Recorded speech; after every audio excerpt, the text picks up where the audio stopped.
Presidente da República José Ramos Horta o primeiro-ministro Sanana Gusmao hahu encontro semanal da huluk niang batinan rihun rua ruanolu Resen Lima, Quinta Loroncia Fulanzanieru e Palácio Presidencial Dili.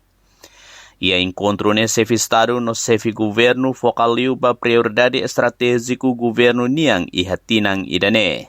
Iha ne governação batinang ne, primeiro-ministro hateteng seitum barak iha terreno horihare direta implementação programa governo niang nebe implementa cada ministério horibele hatene katak programa sirane lau ou lae. Tinamane silao, nós queres ama, nós queres bem rua, se for nessa rua também ela tem cada ministério e assim cidadão na rua lá ali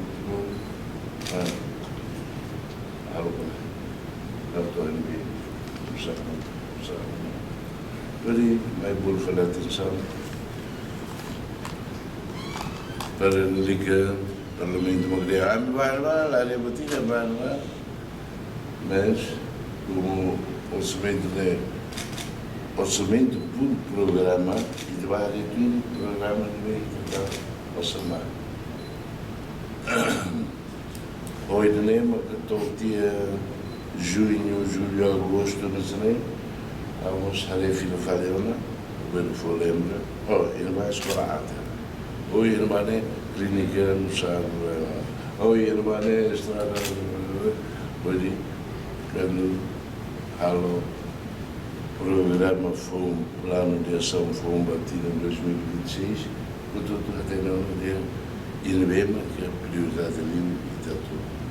Sevi governo nemos informa katak iha konselu ministro hatoona ba membro governo sira atau halo relatori irregularidade be iha hodihatudu kompromisso administração niang ba transparência no governação dia. Conselho de Ministros a medicina cada Ministério Estrutura, instituições circulares, se ralo relatório quando há irregularidades no BNE. Saída marca. Hoje não é também, pode ter uma povo, quer dizer,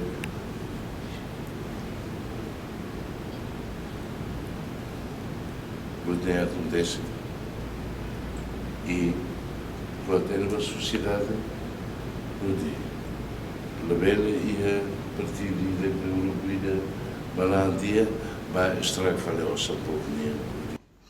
Margarida Bello, Nurianti Fatima, VIP TV.